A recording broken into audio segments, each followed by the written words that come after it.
Welcome back to the Deep Dive. Today, we are focusing all our attention on Benchmark's Q3 2025 earnings call. That's ticker BHE. It was held on November 4th, and the market reaction was pretty immediate and very positive. Absolutely. And this deep dive is for you, the learner, to get beyond those headline numbers and really understand why. Why was the market so enthusiastic? It wasn't just, a simple revenue beat. This quarter really signaled a turn for the company. They're back to year-over-year revenue growth. So our mission today is to get into the specifics, the financials, of course, but also the strategic drivers. I'm talking about their sector mix and this early traction they're seeing in AI. Exactly. It's a story about disciplined operations meeting some very high-growth specialized opportunities. Okay, let's unpack this. Right. So you have to start with the raw numbers. It just sets the foundation. Benchmark delivered $681 million in revenue for the third quarter. And that's a 3.5% increase year over year. Which sailed past what the street was expecting. The consensus was around, $661 million, so they beat it comfortably. That top-line beat was critical. Yeah, 3.5% might not sound, explosive, but after a period of headwinds and contraction, that signals real stabilization. It absolutely does. And the profitability followed. The non-GAAP EPS was strong. It came in at 62 cents. Beating the consensus of about 58 cents. By a solid 4 cents. Okay, let's pause there for a second, because you mentioned the GAAP figure in the source material, which was a little softer, right? 30 to 39 cents down from last year. It was. So why are we, and more importantly the market, so focused on that non-GAAP 62 cents? That is such a crucial distinction. Non-GAAP earnings, they strip out things like one-time charges, acquisition costs, restructuring. So when a management team is trying to show how their core business is actually running. The day-to-day operation. Exactly. The non-GAAP number gives you the cleanest view of that. And the market, it clearly just looked past the historical GAAP noise and focused purely on their ability to execute. It sounds like investors are giving management the benefit of the doubt. They believe that core execution is strong enough to handle any, legacy cleanup. And that trust seems completely justified when you look at the discipline they highlighted. Right. What's fascinating here is the gross margin track record. Q3 was the 8th consecutive quarter with their non-GAAP gross margin at or above 10%. So that's 2 full years. 2 full years of maintaining that margin consistency. And think about the environment. Volatility, component shortages, pricing pressure.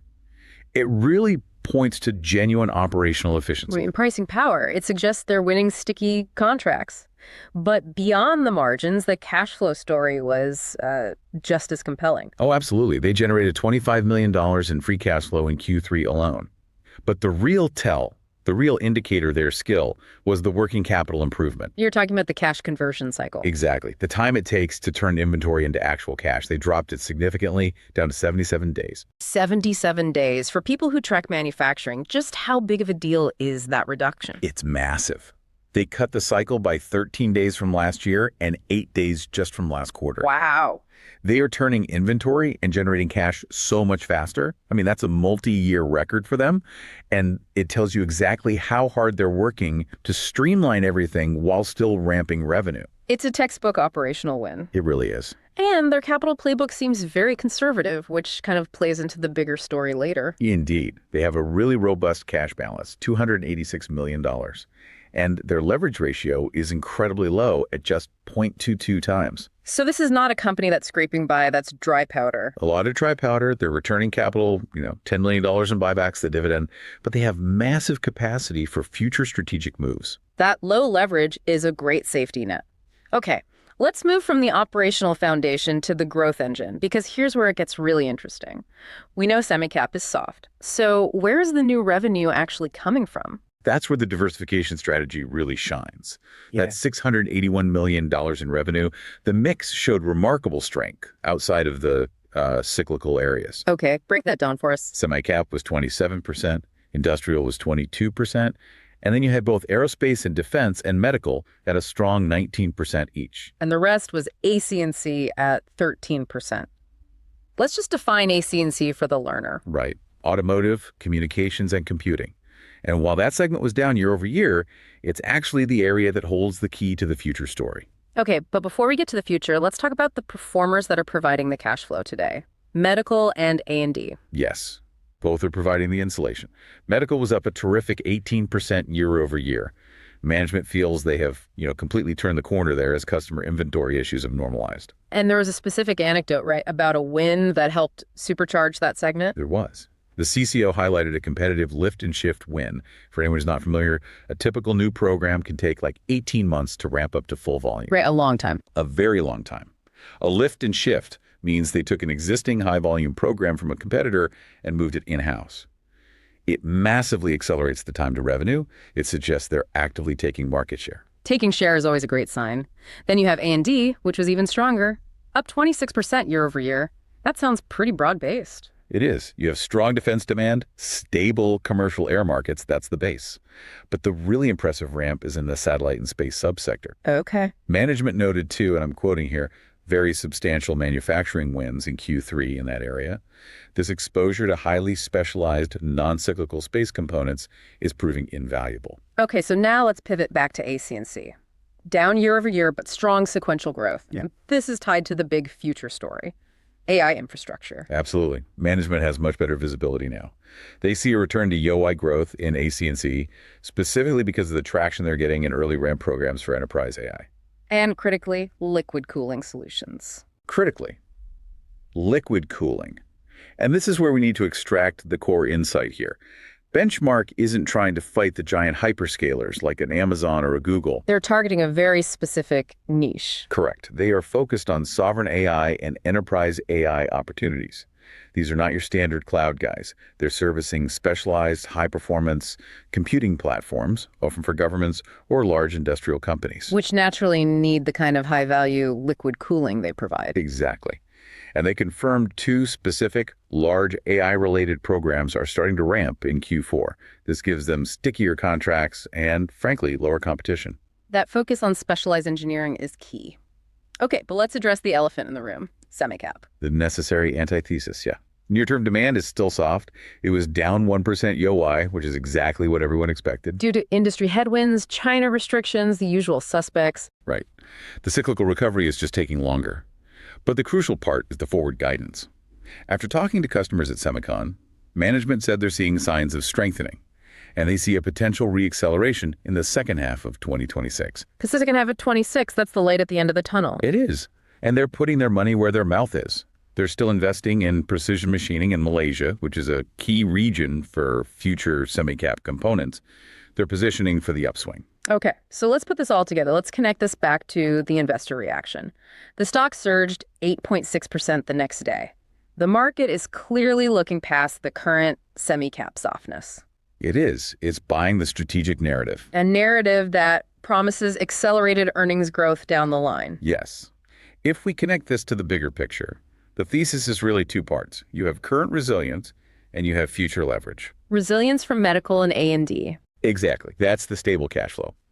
And the future leverage, the line of sight to 2026 growth, that comes from the sovereign AI ramps starting now, and that promised semicap recovery in the second half of 26. And management was explicit about this, right? They talked about the potential for leverage in 2026. That's the magic word for investors. They were very clear.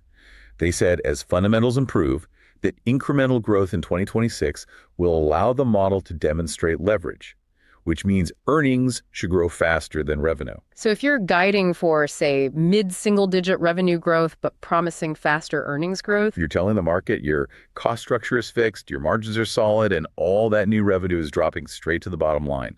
That is a very powerful commitment. Especially when you pair it with the upcoming CEO transition, that can sometimes make investors nervous. Right, but in this case, it actually strengthens the credibility of the guidance. The current president and CCO is set to become CEO in March of 26. So he's already deeply familiar with all these key customer wins, these AI programs. Completely. This strong Q3 execution basically sets the new leadership up for success, and it reduces transition risk. The market is buying into the execution of the team that's already in place. That alignment between strategy, execution, and leadership is really compelling. All right, let's move into our segment for some outrageous speculation. My favorite part. As always, this is purely for entertainment. We're just reading the tea leaves in the source material, and this is absolutely not financial advice. Okay, so the foundation is that stability from their high-value sectors, medical and A&D.